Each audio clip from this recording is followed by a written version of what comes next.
we're trying to do with the Casita Maria Book Club is just to build spaces like this, where we can talk to authors or we can talk among ourselves to get a better understanding of, one, the book, but also who we are refracted through that book. I mean, you know, one of the great things about Bodega Dreams is we all kind of know of Bodega, we all kind of know of Era. So these stories are our stories. And that's what we're trying to stay committed to with One Book, One Bronx, trying to build narratives around Black and Brown stories so that we can support each other, but also so that we can amplify each other and just tell our stories. And hopefully those stories will kind of inspire us to maybe tell our own stories, start our own book clubs, write our own books. So that's why we're here. Again, this is the 4th week. And Ernesto may not know this, but we meet every week. Most book clubs meet once and they're done. We're trying to really make more of a holistic commitment to the books that we read. So with that said, I'm Ron Kavanaugh, the Executive Director of the Literary Freedom Project. The main program that we're all gathered around here today is One Book, One Bronx. We're partnered with Casita Maria, the Casita Maria Center for Arts and Education. We're also, you know, presenting their book club, the Casita Maria Book Club. That said, I am done talking. Ms. Janice, who I saw this week, was doing some fashion spreads or something. She was somewhere shooting some models and stuff. So I'm not gonna blow up that way. She can tell her own story. But Brandon is the one who's been doing an excellent job facilitating the conversations for the past few weeks. So Brandon, continue what you've been doing.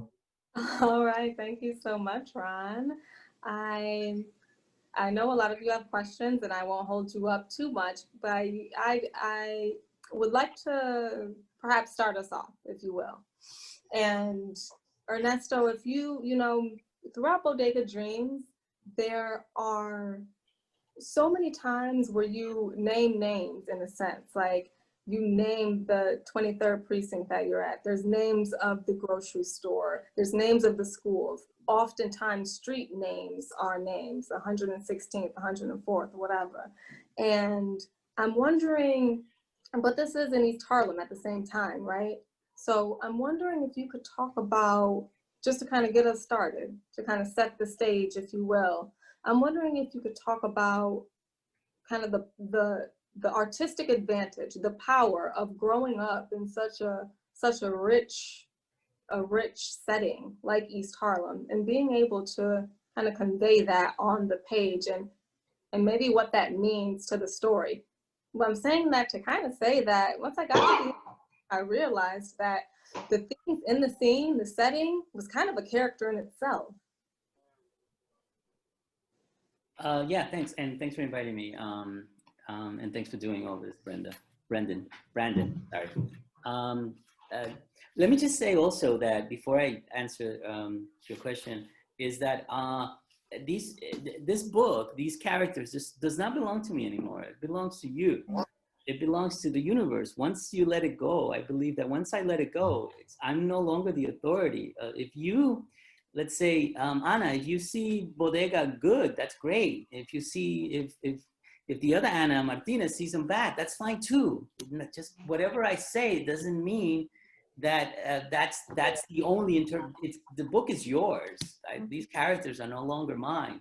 So whatever conclusions you have drawn or continue to draw, that is fine. And they're just as valid as anything that I can come up with, okay? So I'm not the authority at all. I was when I was writing it because I had to be, but once it's published, it no longer belongs to me. So, you know, I use the neighborhood and use streets and like places, some places that no longer exist because this book is so old. I wasn't born yet when I wrote it. It's like 20 years old now, you know.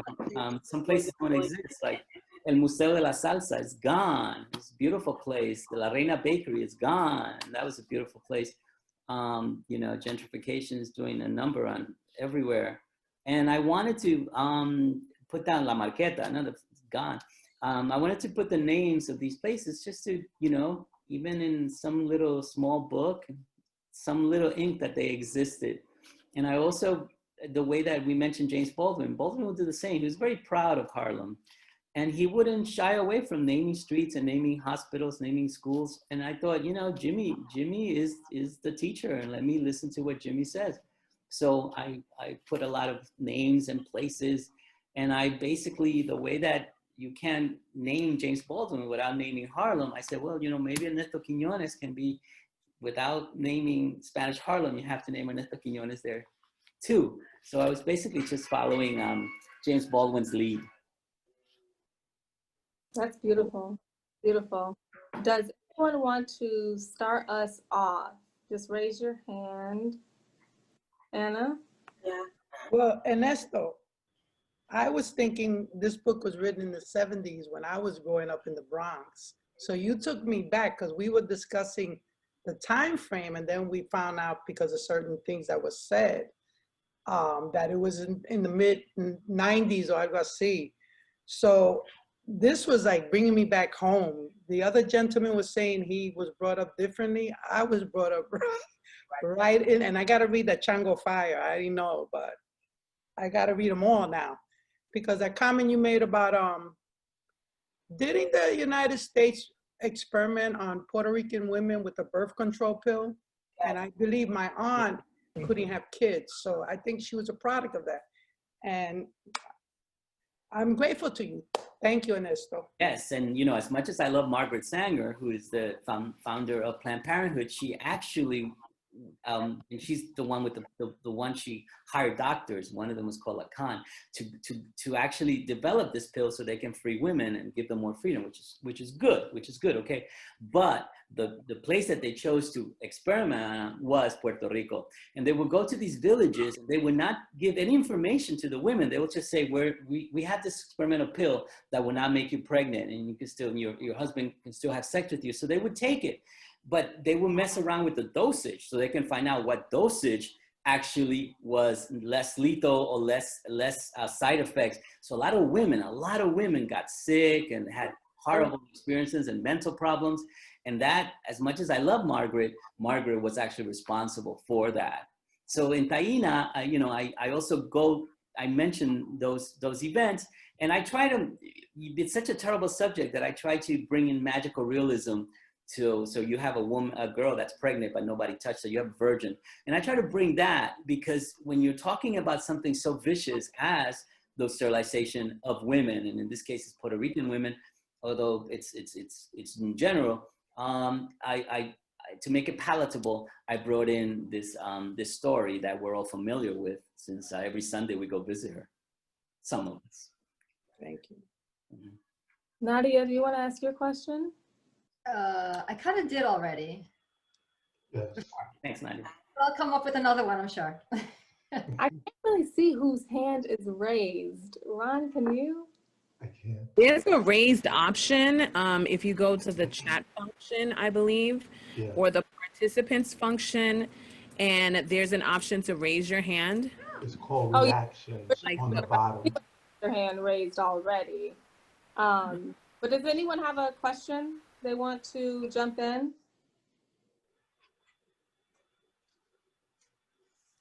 Because I have another one, but I would like to give you all the opportunity.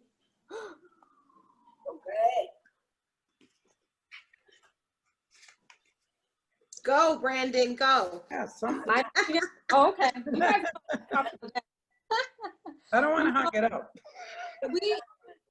One thing we didn't talk about a lot that I think perhaps we can now is the scenes in which race are discussed and colorism and how Sappho uses the N-word. We didn't talk about that a lot amongst the group, but I'm wondering if, more specifically when this book was out, if you remember receiving any backlash for the way that race was brought up, or for the way that colorism was brought up, or for the way that Sapo uses the N-word. When I'm looking at it on the page now, maybe I'm a little desensitized, but I'm wondering if when you wrote this, that idea of race was maybe in the book was a little bigger, a little more shocking. Does that make sense? Yeah, sure. Yeah, it does. Listen, no matter what you write, you can write a cookbook. Someone's going to be, someone's not going to like it, and someone's going to protest. Like, I think it was Richard Wright. All literature is protest. So no matter what you write, you're going to ruffle feathers. So you can just don't even think about it. Any of you who want to write a novel or whatever you want to write, don't censor yourself, because other people will censor you. Other people will get, so don't censor yourself. So if you want to say something, just say it the way you want to say it. Now, the reason I use the N-word is to bring in authenticity to the novel. And this is how someone like Sapo would talk. And this is how in the neighborhood, you will hear that word. And I think the best description or the best excuse or whatever you want to call it about the N-word, I heard it from Ice Cube, who said, that's now our word and we're not giving it back.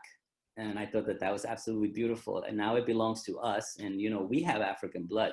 So that's our word too. And we're not giving it back. And, you know, we're going to give it some other connotations. And sometimes we give it connotations of love, like my nigga. And so, you know, I can't, that's my view.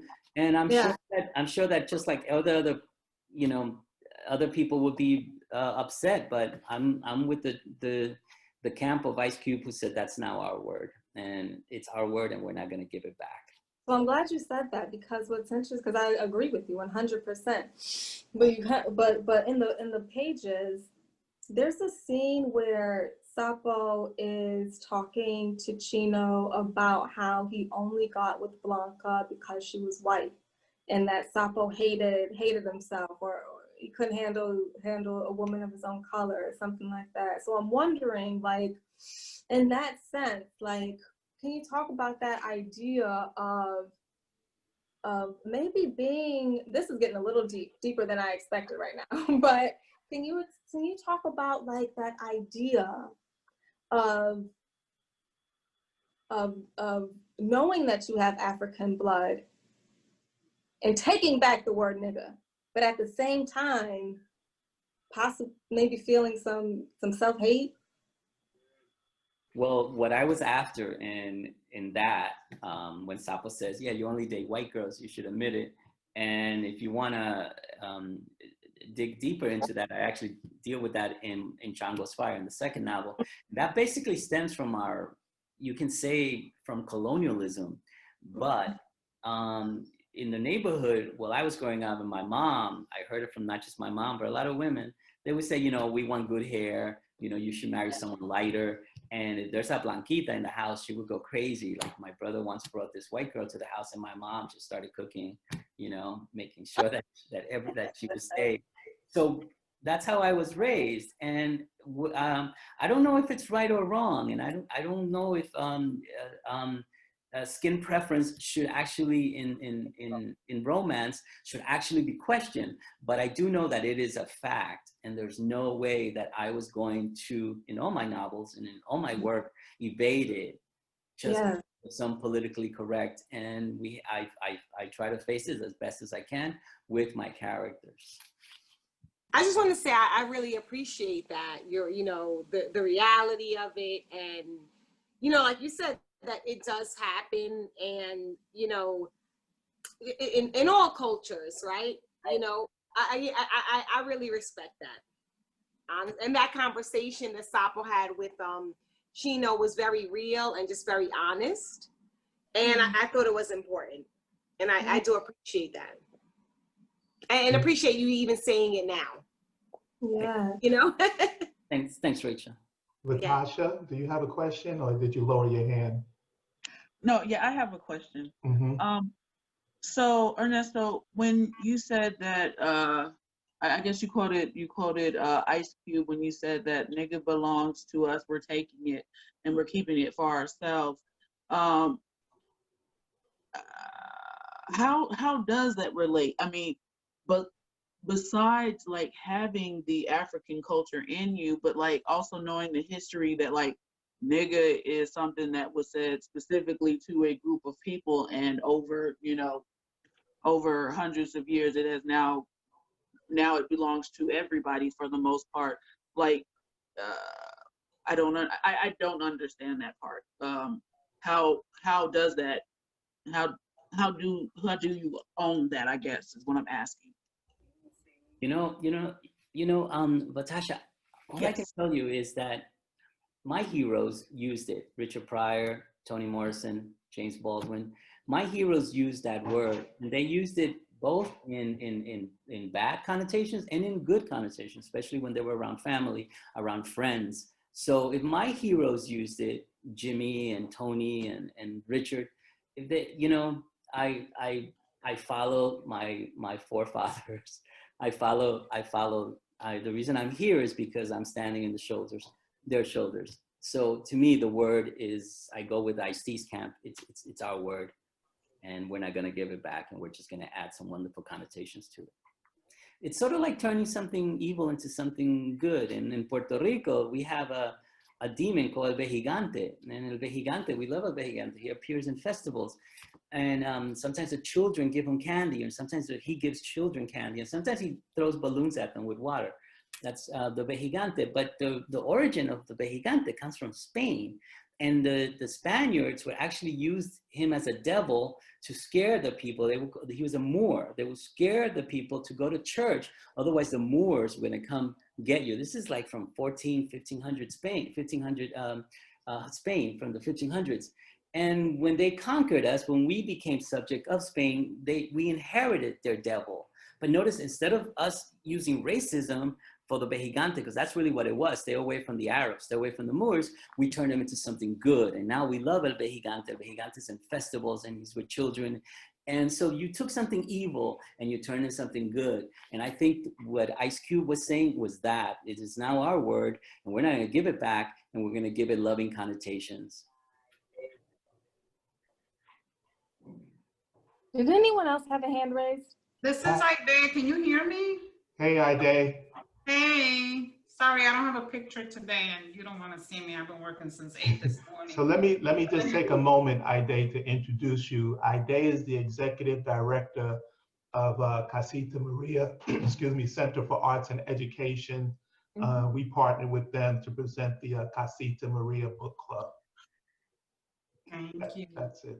So I just want to touch base on Vatasha's question, because I don't think, and certainly on this call, we won't land on an answer, but I do want to give some context that for Puerto Rican, the word Black is used very differently historically. So there's a very famous poem by Pedro Pietri, which ends with the words that are here: to be called Black, to be called Negrito means to be called love, right? So whether you were the whitest kid in the Puerto Rican family, we come in all shades.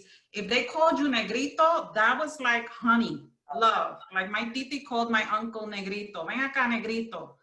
And it was like, come here, honey, come here, sweetheart, right? So how we use the word is very, very different, because it's still, sort of American racism hadn't really gotten its claws into us the way it is now. But back in the days, to be called Negrito was the most loving, beautiful, affectionate, love-filled word that you could be called in our culture.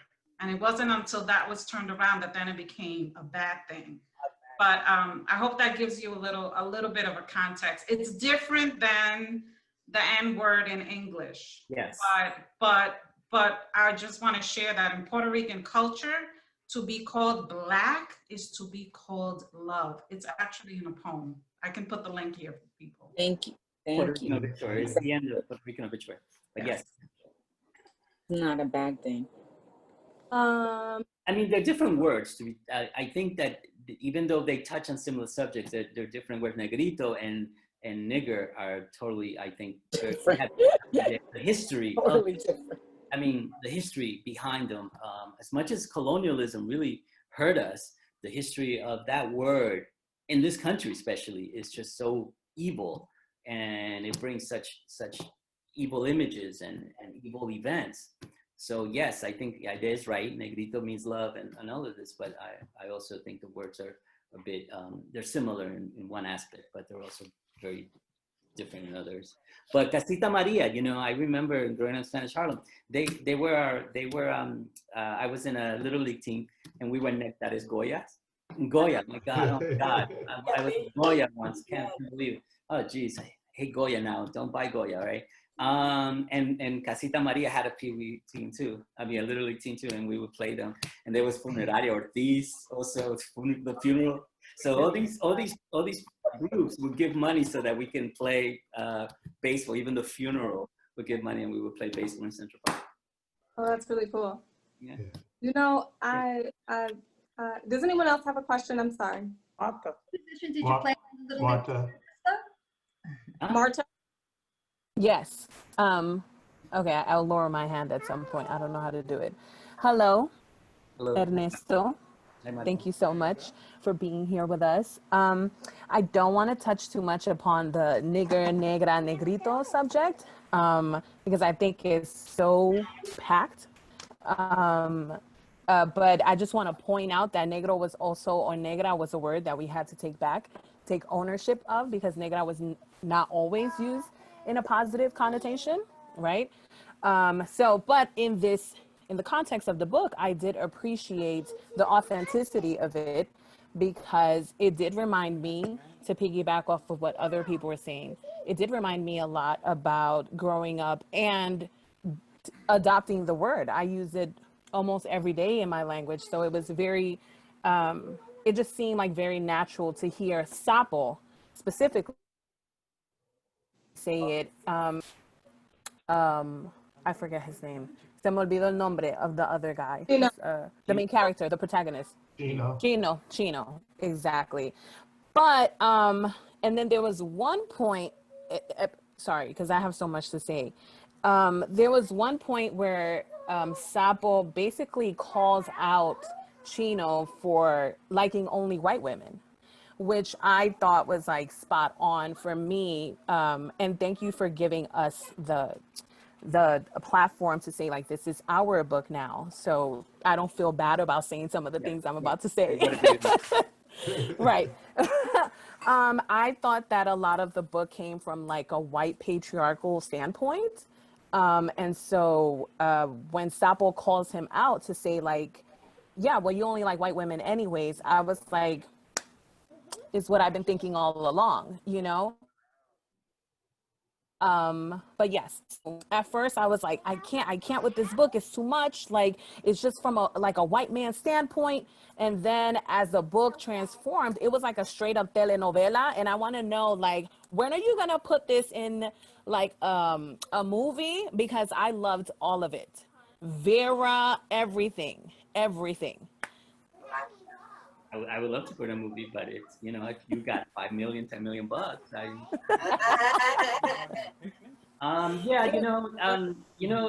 Benicio del Toro had it and he wanted to make a movie, but he ended up doing Che, and Freddie Rodriguez also, he had it, he loved it, and he wanted to make it into a movie. It didn't exactly work. Some studios had it, Fox Searchlights had it. It's been an option by so many people. Luis Guzman now has it, the famous character actor. We'll see. I pretty much given up.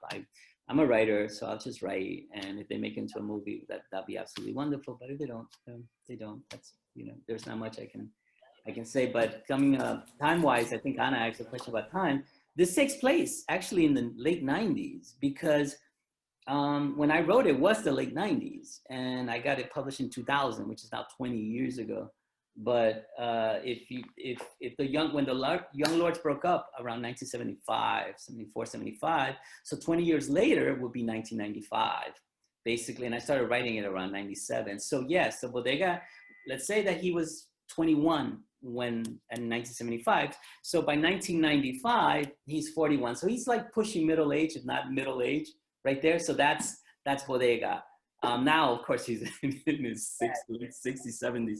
But when I wrote the book, when I was talking about the past, it's basically the 80s when I was a kid. But because not much had changed, you see the 70s and you see the 60s, because that's how terrible when we use the word ghetto, coming back to words that we now own, when we say ghetto, I mean, that was a real ghetto back then. And all of you, I'm sure, remember New York City in the 80s. And if you even further, it was trash would never be picked up.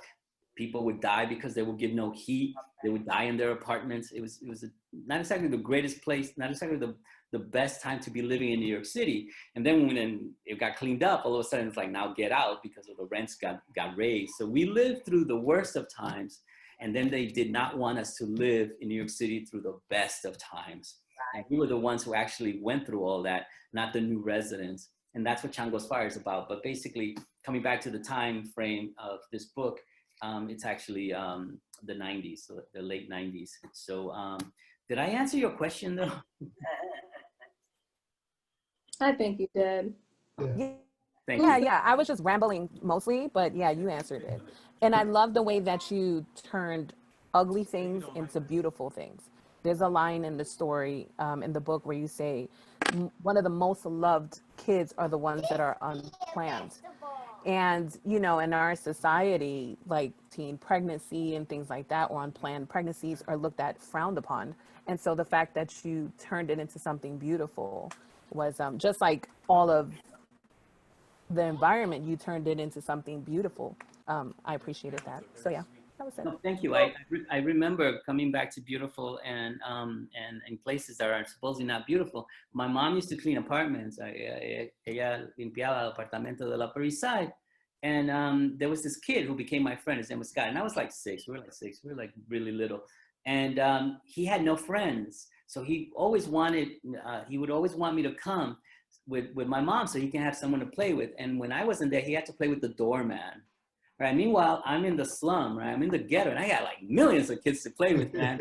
I just had to go downstairs, and I could play with everybody. And so that was a wealth in itself in a poverty-stricken area. And here you have the Upper East Side kid who has all this money, and yet he has no friends. Sounds like the president, even though Scott was nice. But anyway, there you see turning something that is negative into something positive.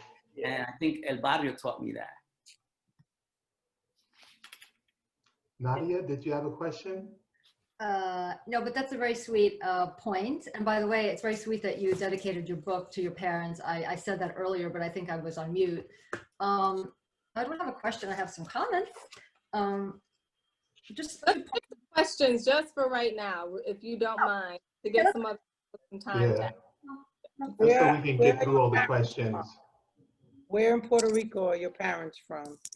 My mom's from Mayagüez. My dad's from Ecuador. Were you born there, or you were born? No, my grandfather was a merchant marine, and like a good Boricua, he impregnated women in different parts of the world. You know, one place was Ecuador. We could be related. We could. So, you know, that's oh shit, my father's supposedly a merchant marine. I never met him. Yeah, yeah. It was a good gig from what they told me, that it was a good gig and it was the best thing that you could do, you know, otherwise it was the fields. Yeah, no, being a merchant marine was serious. I had an uncle who was merchant marine, and he made good money, and he came from Honduras. So it was like a big kind of step up to be a merchant, even though it's a hard job. But, you know, it was definitely a step up. Zodis, did you have a question? And then I have a question. This is Liliana. Hey, Liliana. Okay, I'll get to my question at the end, but first of all, I must say that I appreciate that this story was told of somebody from like the neighborhood and not someone else that, you know, took on the story like, you know, American Dirt or, you know, geisha, like the members of a geisha. So I really appreciated that, and especially like reading more authors, like stories from authors of color. It just makes me appreciate more. And also it gets me a little bit upset that growing up, I didn't hear these stories. I didn't read this in school. And, you know, it just goes to show me how, you know, how trouble the education system is. But I also have to say, I grew up in East Harlem. When I first migrated to the USA, I lived on 107th, and I went to school on Pier 72, where Vera was, was called to like name the auditorium. I went to school on 110 for junior high school, Tito Puente Performing Arts School. And, my grandma lives on 109 Madison. So for me, reading the story was like playing a whole movie in my head. And like, I was like, oh my God, I walked the streets, and my mom used to work in the bakery in 110, which is no longer exists. So that neighborhood, like this story, like I really connected, because like I grew up there and I saw everything. I still go back there because my grandma lives there. And obviously we had to move on because of gentrification. The rent went not really up for my mom to pay it. So it was just like really touching, the whole story. But now let me get to my question. I really had like complicated relationship with Chino, because I felt in the story like I didn't have a sense of what he really was about, because we really knew like his wife. We also knew what Sapo was about. Even Bodega's dream, we knew what that drive that they had. And so towards the end, when Bodega dies, first of all, that ending was like, holy cow. Like I had to like take a moment, because I didn't see that plot twist with Vera and the whole Nazario. I'm surprised this hasn't been picked up by a show or anything.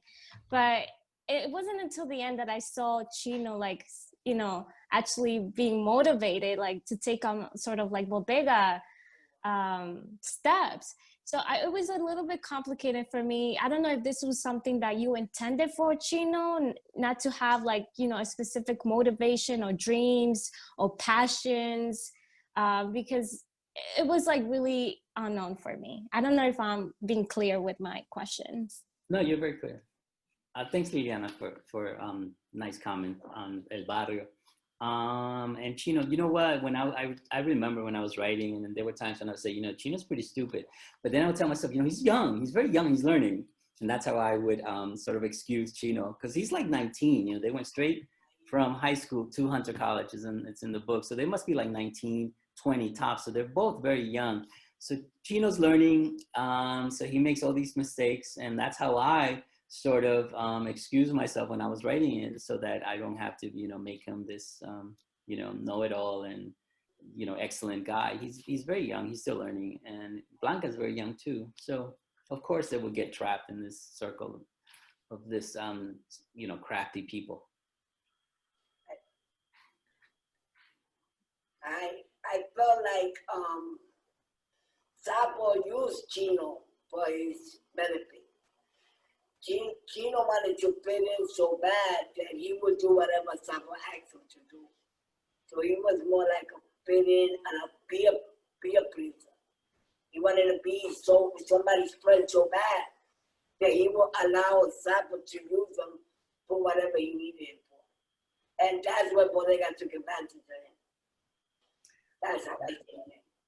No, I think you're absolutely right. And if you look at how the dynamics of places like El Barrio, places like Harlem, poor places, if you look, your friends that you grew up with mean the world to you. And it doesn't matter, especially for boys, especially for men, someone like Michael Vick could never shake his poverty in that sense. And those guys brought him down. And you saw, and many men, or now they're men, but many boys who grow up, they can basically ruin their future because of the loyalty they feel for the people they grew up with. And sometimes it doesn't even have to be another guy. It could be a girl, it could be, an uncle or something.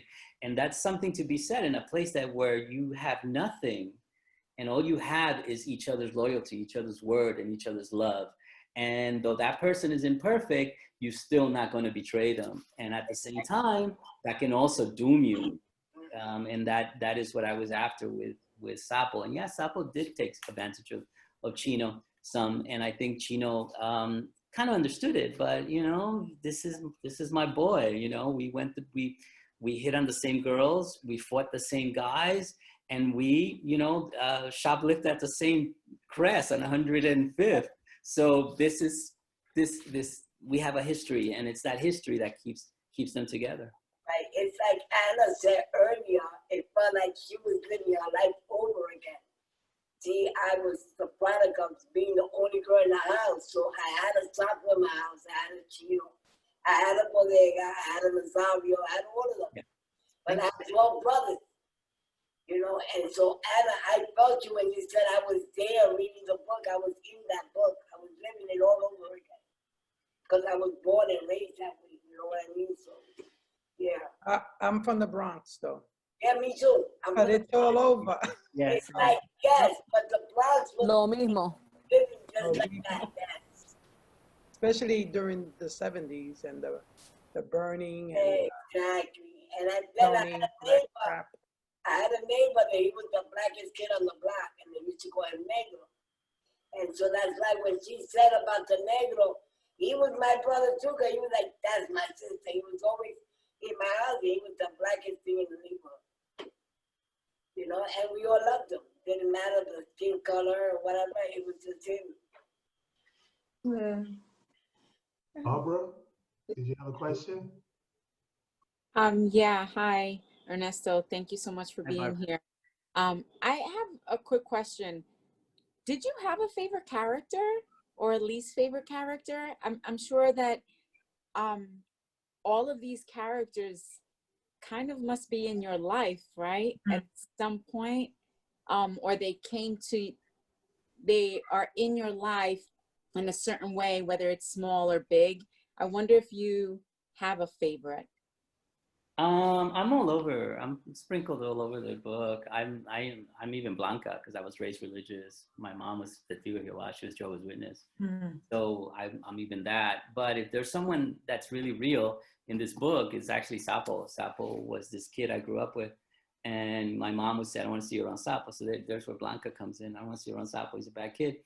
And we used to fly kites on the roof. In those days, everybody flew kites. And we used to go to the roof and we used to fly kites. And one day I was coming back with my mom. I was like 14.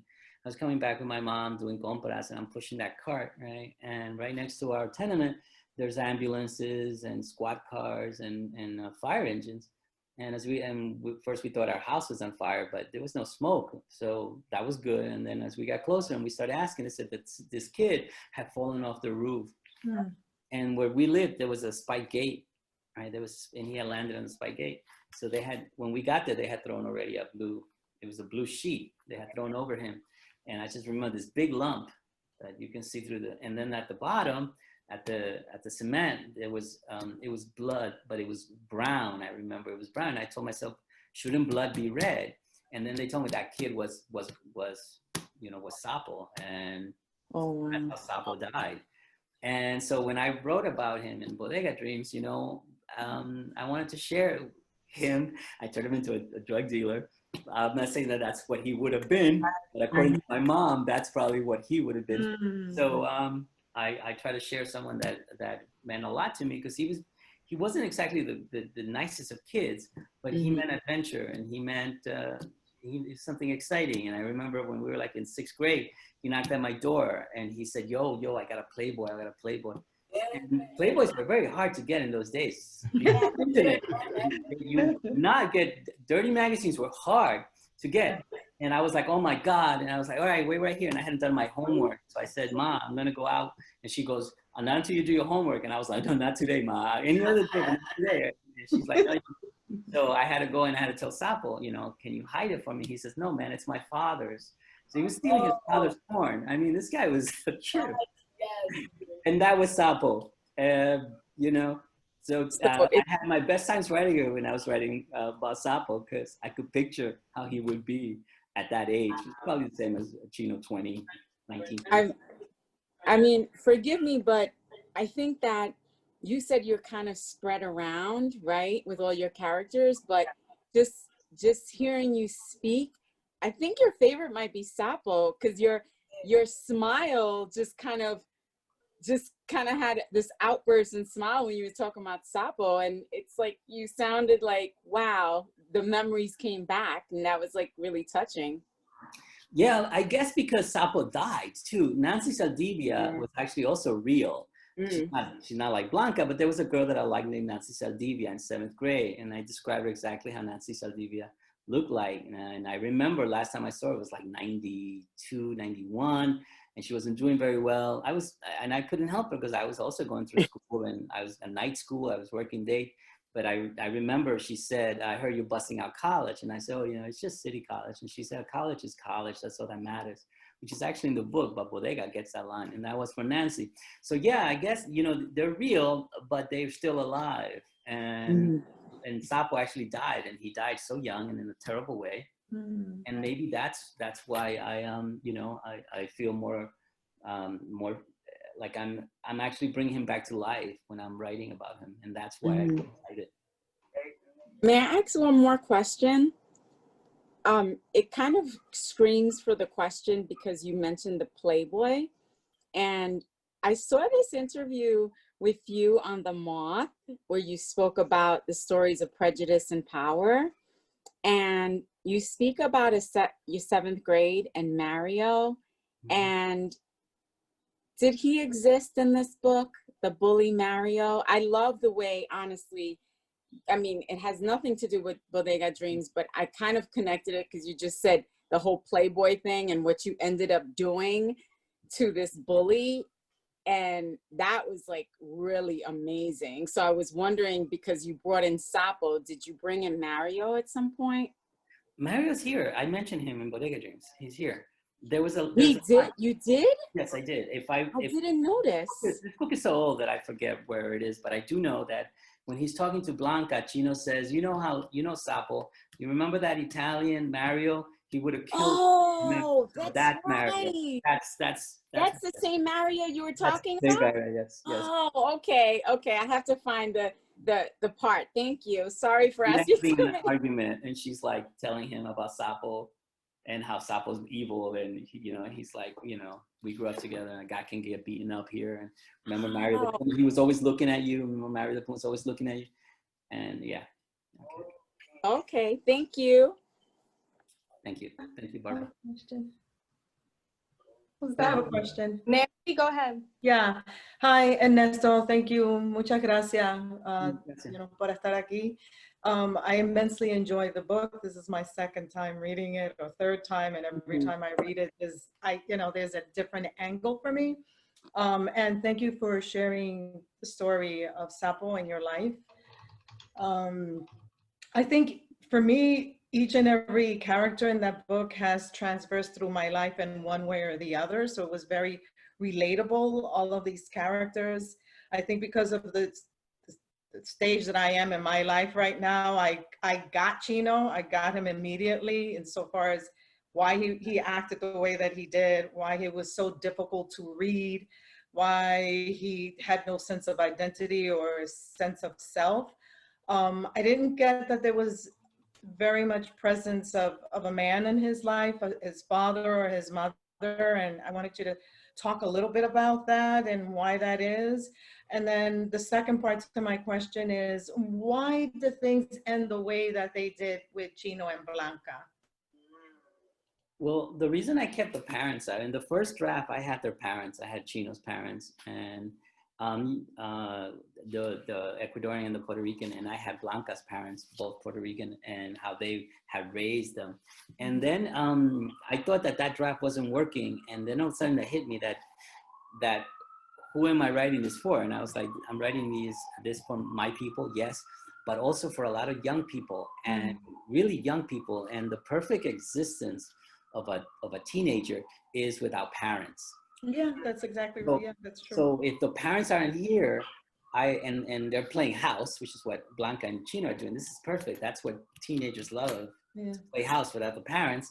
And this is romantic, they're working hard and they're trying to make a living. Their parents are on the side. And, I thought that would work better. And that's why there's an absence of not just a man in Chino's life, but absence of parents completely. They just get mentioned on the side, because I think the audience that I was targeting would like that. Why did Chino and Blanca end that way? You know, I thought that Chino had to somehow be punished some way, and Blanca, if Blanca would do this, she would basically say, you know, what you did was wrong. You chose someone over me, and now you're going to have to pay, whether it's me being away for 6 months, a year, or 2 weeks, but I am not going to take it, you know, laying down. I'm going to somehow, and I think that's why I did it that way. And I think there's a line where Chino says, until Blanca returns, right? So. And does she ever for you? I'm sorry. Does she ever return for you? I don't know. That's the end of the book, man. This book is over. This book is done.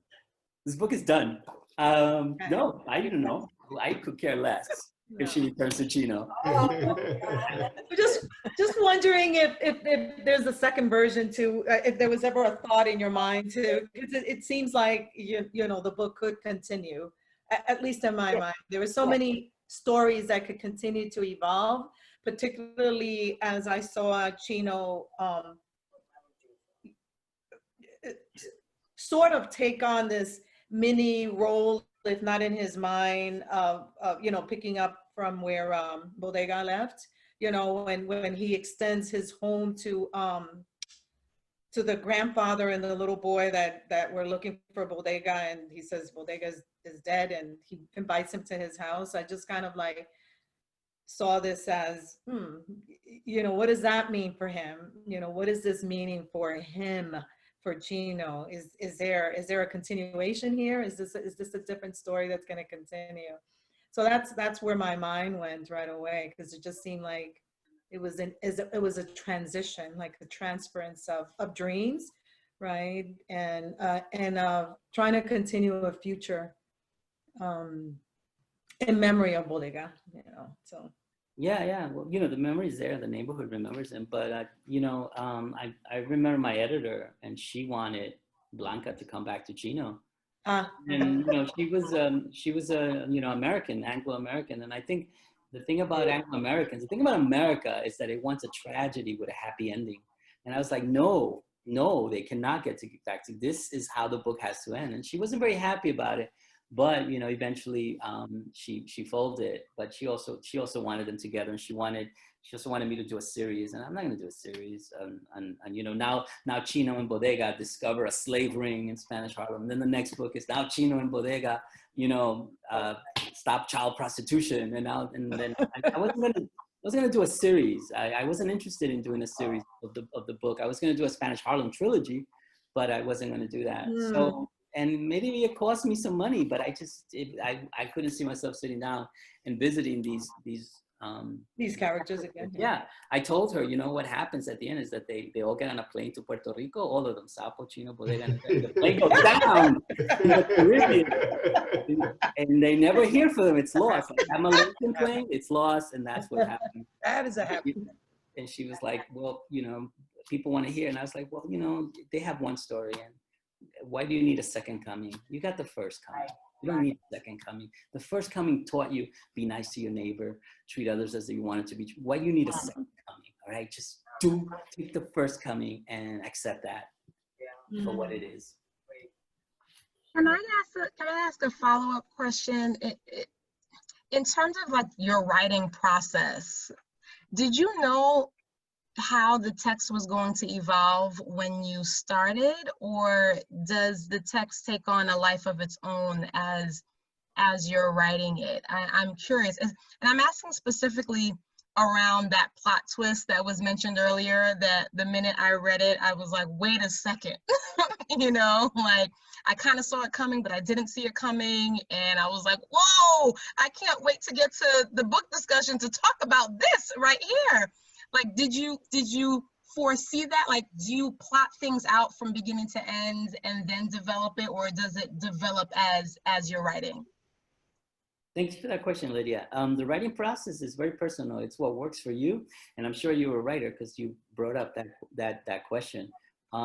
There's no right or wrong. There's no rhyme or reason. It's what works for you. And sometimes in some books and in some stories that I work on, a character takes me somewhere that I had not planned.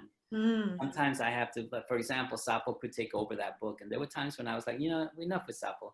Because he's such a strong character, and the book is not about Sapo at all. So you just have to, listen, my advice to any of you who are writing, and I'm sure a lot of you are writing, and it's absolutely wonderful. We need more stories of people who look like me, people who look like you, for people who don't know that these stories exist, who look like us. So it's wonderful that you're all writing. Just whatever works for you, just follow it and just do it. Read and write and rewrite, which is editing. And that's basically how you learn. It's like riding a bike. You just got to take your lumps, but eventually you can start racing. And if you think that you're writing and the characters are taking you and you feel like, okay, great, the character is taking me, then follow him. And if you're writing and you feel like, okay, listen, the story's not about this character, yet this character's taking me, you want to stop, well, it is up to you. But as long as you sit down and write, the story will find you. It might not find you that day, but it will find you. You have to show up in order for the story to show up. Ernesto, when you write the book, is there such thing as it not making sense? I mean, how do you know where to start? I mean, how do you know when you're like leaving the plot, leaving off the plot or veering off the plot? How do you keep the book making sense from front to back? How do you do that? Does it come from personal experience, or your neighborhood you was brought up in, or stories you heard, or how do you do that? What was your name? Robert. Robert, I don't think you do. I'm one of the writers who believes that you don't know. I'm one of the writers who believe that a work of art is never, there's no end. It's just abandoned. You never finish a work of art, you abandon it. When to abandon it, I don't know. What I guess is when it feels right. And also the first draft is not the end of it. And maybe the second draft isn't either. Maybe the third draft is what you need. And that's when you need a community of people. That's when you need a community. And, I have an editor now, but before I had an editor, I had a community of people, and usually my friends, and all you need is like 2 or 3. And if you get more, that's even great. And when you're done writing, when you think that that's the end, you give it to your friends so they can read it.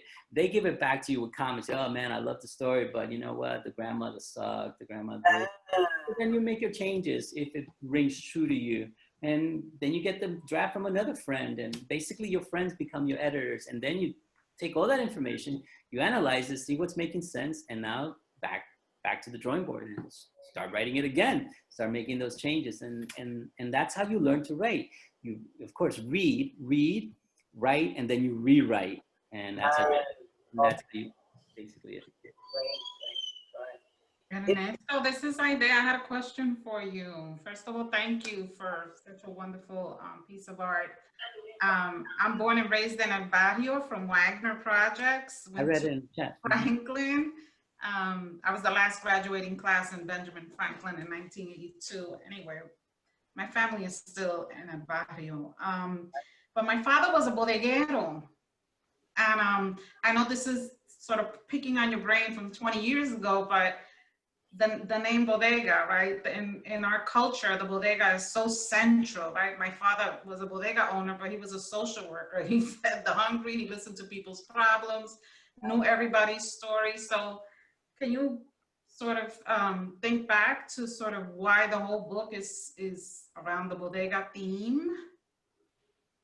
The bodegas where you get food and also where you get gossip.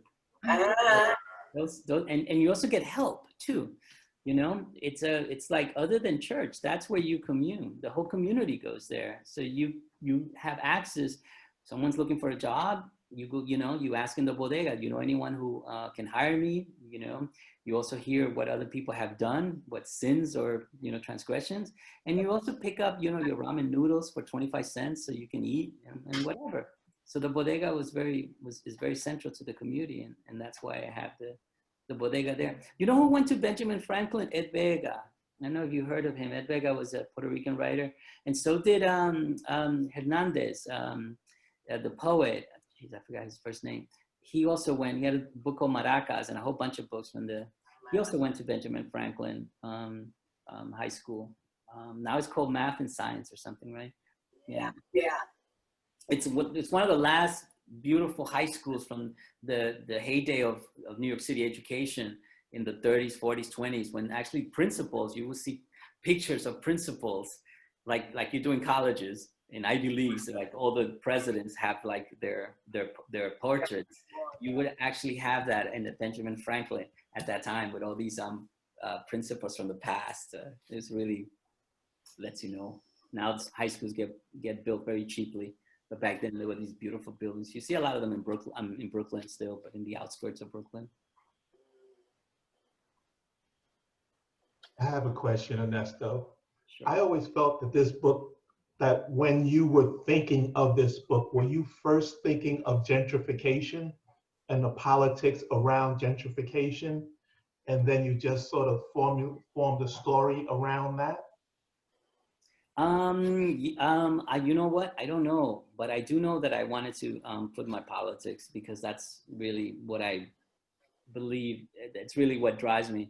So I wanted to write books that had some political view. And I think what I really wanted to say was, this is where I'm from, which is Spanish Harlem. And I really wanted to put the spotlight in Spanish Harlem. And then the other politics came in, I think a little later, if I'm correct. But it was so long ago, and I'm getting old, I'm forgetting stuff. You know? But I think the politics came later.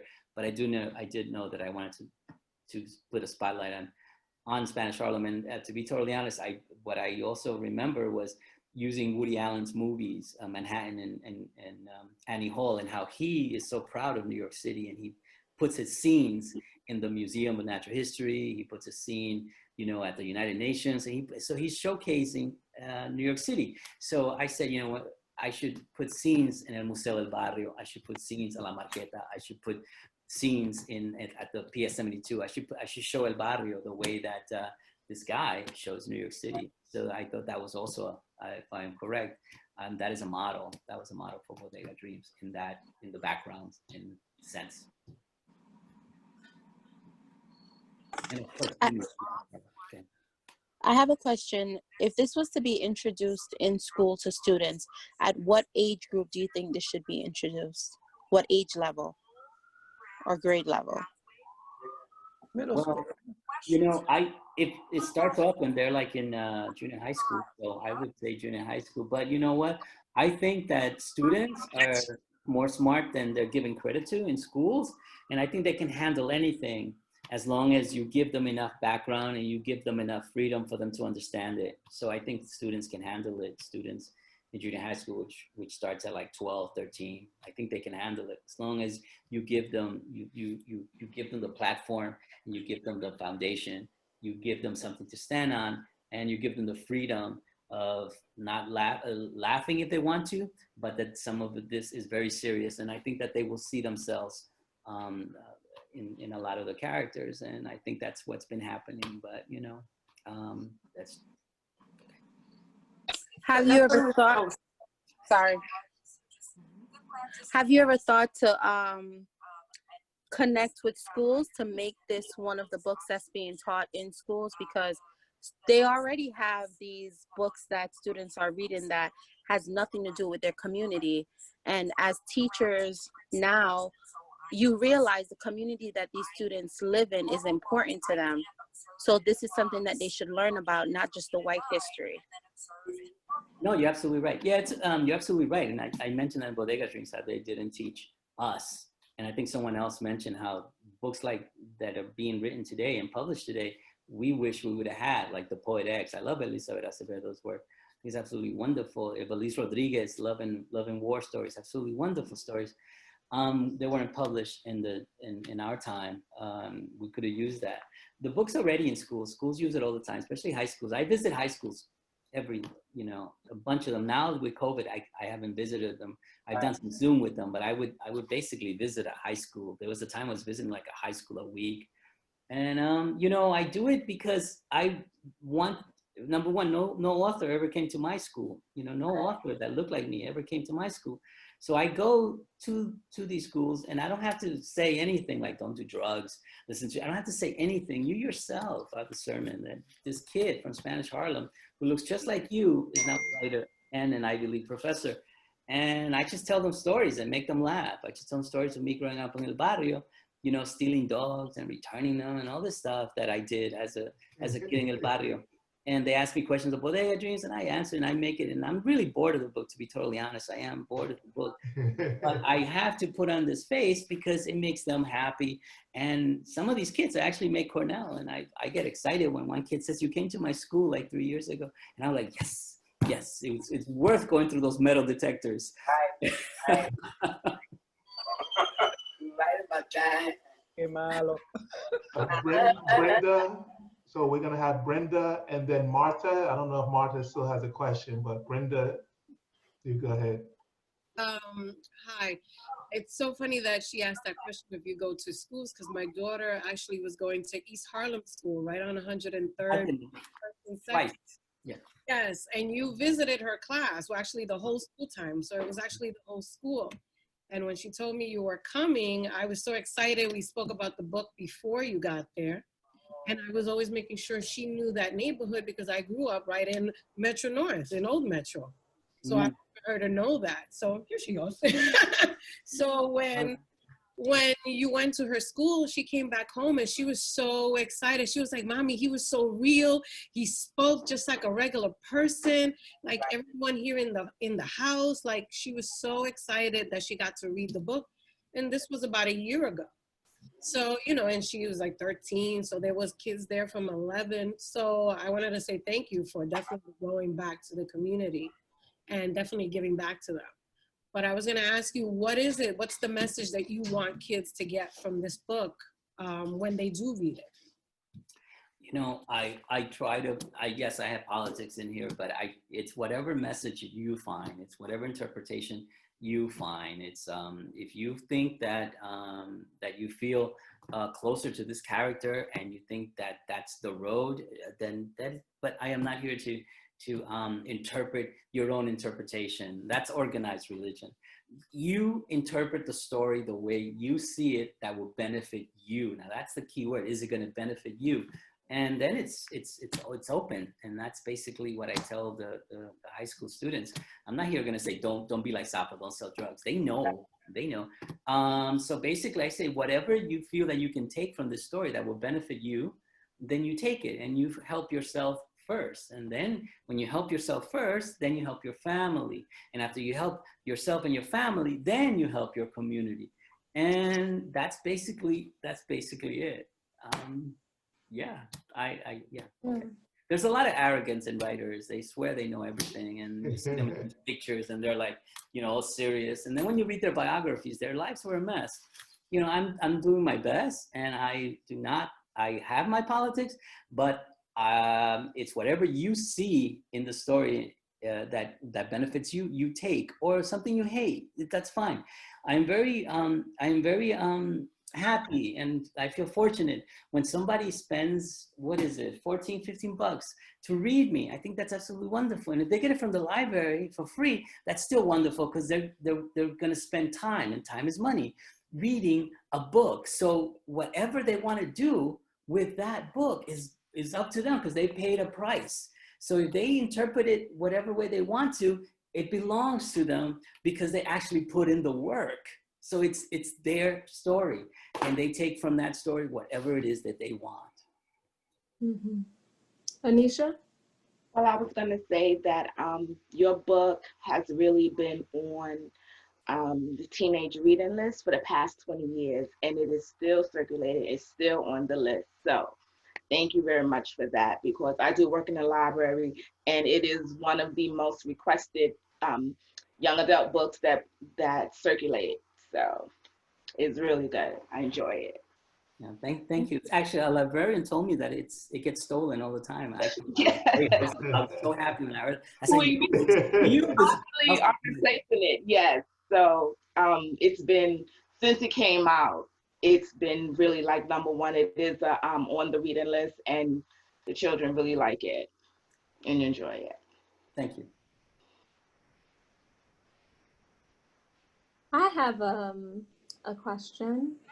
I'm wondering, can you talk a little bit about how the worlds collide in Bodega Dreams. Like, what do I mean by that? Like, for example, you have Blanca y Negra, right? That's a kind of a clash, an opposition, if you will. You have the church and the streets, right? That are clashing with each other. You have Chino and Sapo for to a degree are clashing with each other, but also you have like kind of more bigger, more maybe even more obscure things. For example, like the idea of Bodega, who is painted out the entire novel to be this, you know, very tough, very well-respected businessman, a little shady at times, sure, but then, you know, he kind of becomes a sucker for love, you know? So like that idea of like the hardened criminal actually being the biggest romantic. Can you talk about kind of like that idea of like these worlds kind of constantly colliding, almost like in every single chapter? I think that that has to do with the community. That's what communities are all about. You have your church, you have your crime, you have your wonderful good people, and you have some people that aren't as good, but they're still part of the community. And I remember when I was a kid, there was a lot of junkies, a lot of heroin in El Barrio. And I remember they would pass out in the hallway. And my dad would say, don't you ever kick those junkies, because they were always getting kicked when they were laying down, blocking the stairwell or blocking the elevator or something. And my dad would say, don't you kick that junkie, because that junkie's somebody's son. So it's part of the community. And all of these opposites that you're talking about is how communities, it's the dynamics of how the communities are made up. And that's what I try to do with Bodega Dreams. Now, when you're talking about someone like Bodega who has these opposites, you know, I made no bones about it. This book is basically a revisioning of The Great Gatsby. And if you read The Great Gatsby, you'll see the movie. The movie's not so bad. It's with DiCaprio, not the one with Redford. Forget it, the Redford one is terrible. The DiCaprio one at least has some great scenes. But there you have the sucker for love who's poor, and he, you know, works his way doing some shady things, which in those days was prohibition. So he sold drugs, which alcohol is a drug and actually kills more people than the other drugs. But anyway, so he sold drugs and he became this rich guy. Now he's gonna go get the girl, right? So Bodega Dreams is the same.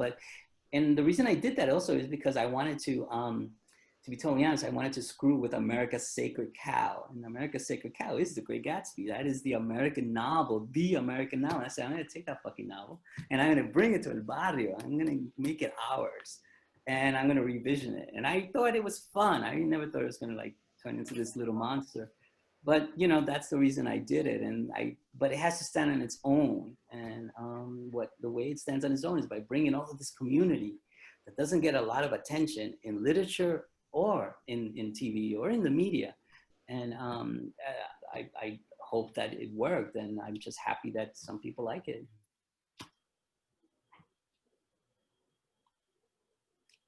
That scene with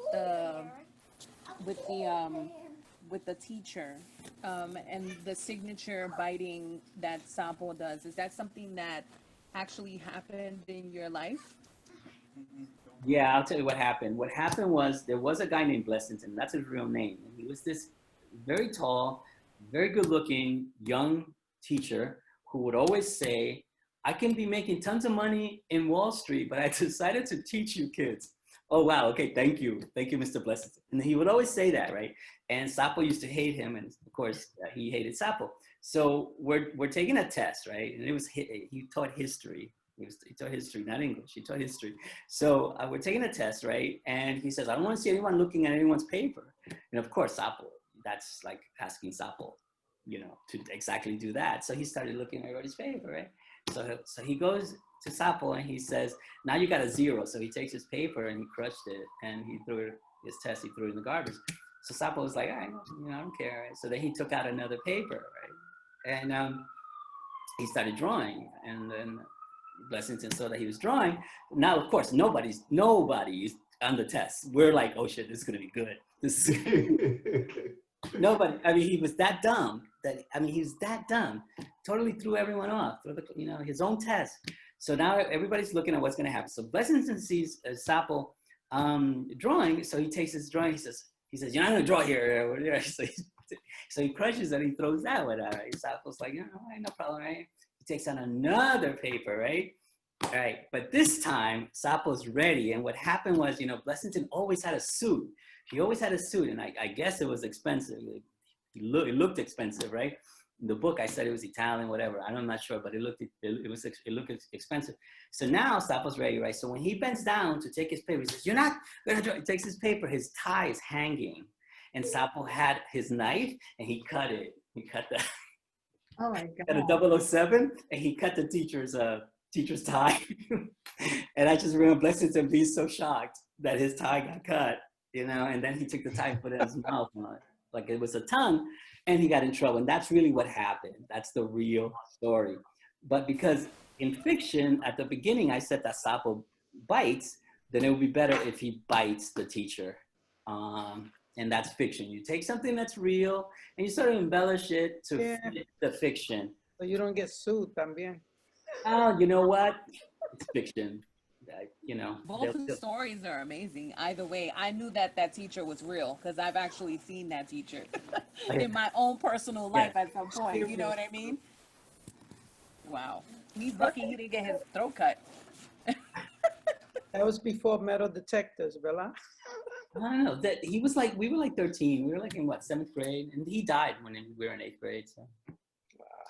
So Ernesto, when you're writing and or rewriting, do you flow it, or do you have like writer's block, or how do you? And if you do, how do you handle it? You know, can you tell us a little bit about that? Writer's block. Once again, writing, it's whatever works for you. Whatever works for you, just go with it. What works for me when I can't write is I just read. And I read and read and read, and I especially read people that I love. Some new ones, and as well as, you know, Jimmy. I haven't read all his work, so I'll say, you know what, I haven't read this one. Let me read this one. So I read that. I love Camus. I love the French existentialist.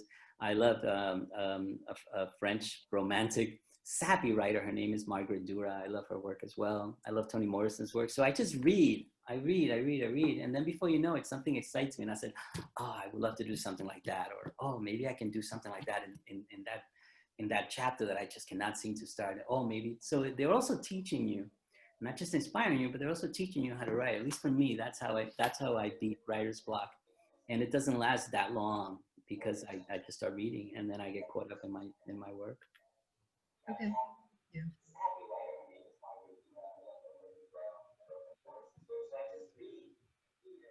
Does anyone else, maybe someone who hasn't got to ask a question yet, want to chime in?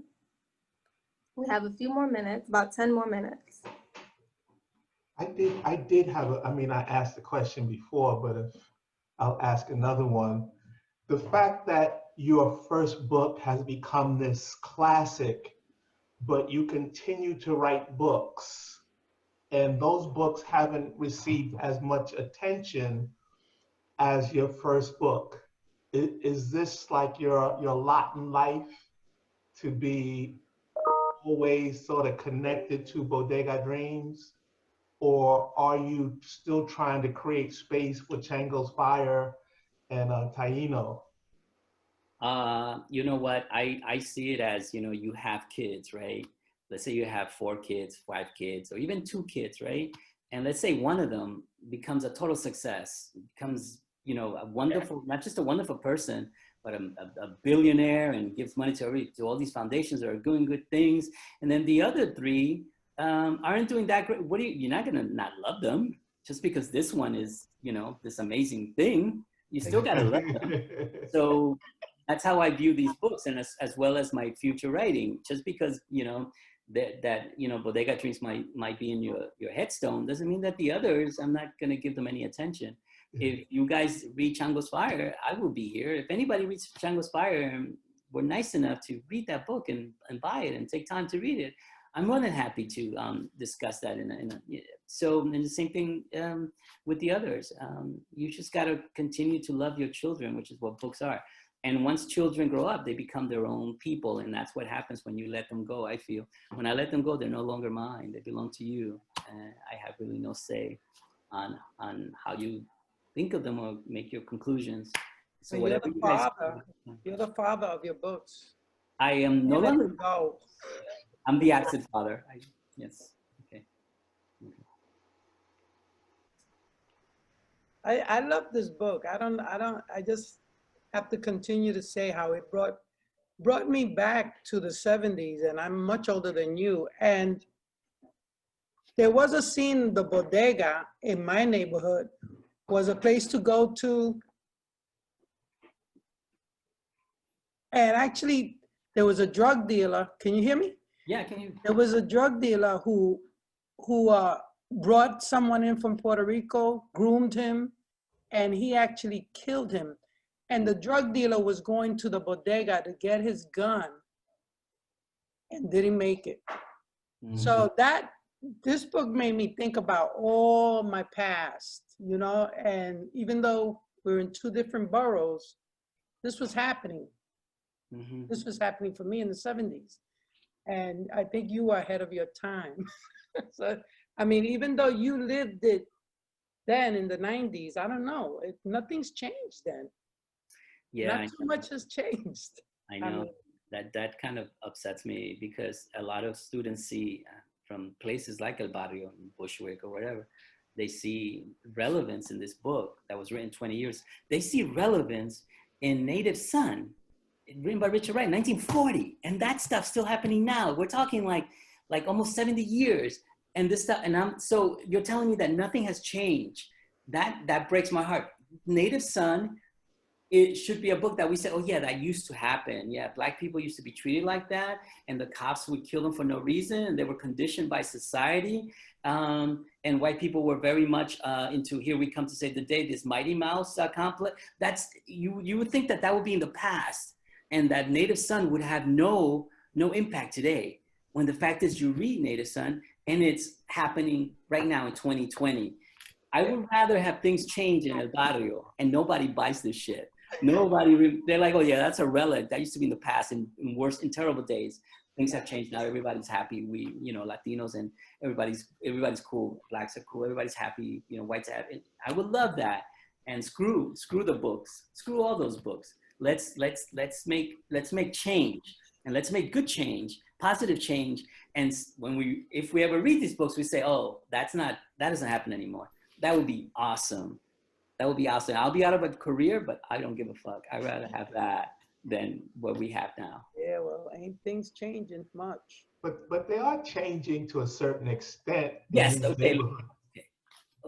Yes. But Black people are still kind of suffering the same issues that they were in Richard Wright's novel. And with gentrification is adding this kind of weird dynamic where not only are they Black and brown people sort of under the threat of violence, they're also being literally marginalized out of their communities, so it's kind of like a double front now. There's a in Richard Wright's Native Son, there's a scene when Bigger is with his friends, and as soon as the cops show up, everybody tenses up, and this is 1940. Mm-hmm. So Bigger was conditioned by a society that didn't look at Black people as just people, but rather as hostile things or hostile people, as the enemy. So yes, things have changed, and Dr. King brought a lot of change and absolutely wonderful, but yet there's still so much relevance in that book that shouldn't have after 70 something years. And the same thing with El Barrio. Yes, El Barrio, let's say some things have gotten better, but the reason why students still love this book from neighborhoods like that is because they see a reflection of what they're living through, which really after 20 years should be way better than they are now. Especially now that we have this guy at the office, a white supremacist. It happened in America. We have a white supremacist at the office. Okay. I mean, what more can I say? Yeah. Okay. Well, you know what? There's a debate today, so I'm probably gonna go watch. Oh yeah, there's a debate. There's a debate tonight. Eat some apple pie. Yeah, no, thank you so much, Ernesto, for coming through, spending some time with us. Yes. Thank you for reading the book. Thank you for spending time and reading it. I appreciate that too. Thank you for writing it. Yes, great book. It was a pleasure.